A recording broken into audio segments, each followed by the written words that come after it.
What if the Great Resignation was actually a gift? I know. I've seen the statistics.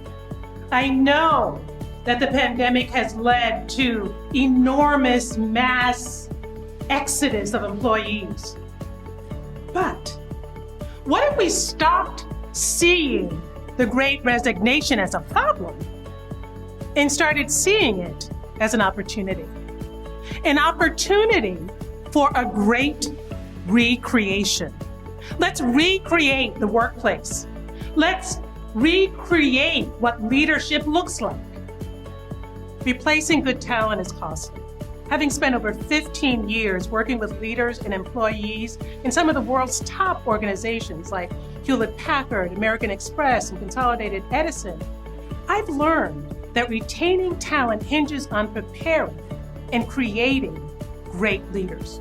Research is clear that in today's environment, leaders have to be more mindful than ever in the way that they engage, the way that they connect, and the way that they communicate. I have made it my mission to help leaders create and sustain healthy communication cultures so organizations like yours can get the best out of your best. The single most powerful step you can take towards expansion and growth is to learn to understand and address the needs and the triggers of the people that you interact with. You want to listen deeper. What you are listening for when something is interrupting your communication is what fear has been triggered. What need of theirs is not being met. So you quickly want to assess that. You know, it's really easy to blame the stressors that the pandemic's created.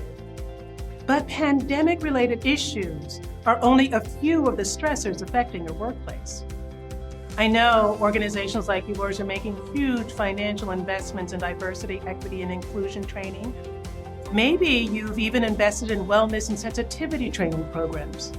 These initiatives are important. I want to make sure you're getting ROI on your DEI efforts and ROI on your wellness initiatives. I want to make sure you retain the amazing talent you've spent money and resources cultivating. You have the racial and gender inequality stressors. We have the political polarization stressors. We have the stresses of childcare and elder care, the onslaught of social media, and then there's Netflix. And yet, we expect our employees to show up at work and perform at their best. I've created a framework, the Inclusive Communication Unifiers, the ICU. Because leadership communication needs intensive care. I want to help you bring your organization back to health.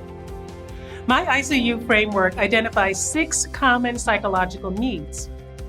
Clients find that when they learn how to look for, understand, and address people's innate needs, it's easier for them to engage, persuade, and connect. Using the ICU framework helps your leaders lead and your talent feel seen, heard, and valued. You know, the truth is, I think most of your employees would love to show up to work and leave their worries on the doorstep. You would too, right? Except there's this pesky little organ called the brain and this very vulnerable system called the central nervous system. And they like to get in the way of how you behave and how you react. And you know what? They don't care if you're at work or not. So what's a leader to do? I know you want to retain your employees and have them perform their best work.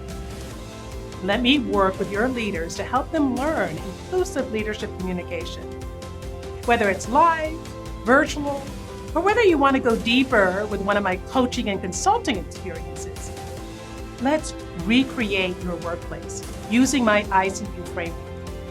Because I see you, and I see how I can help your organization.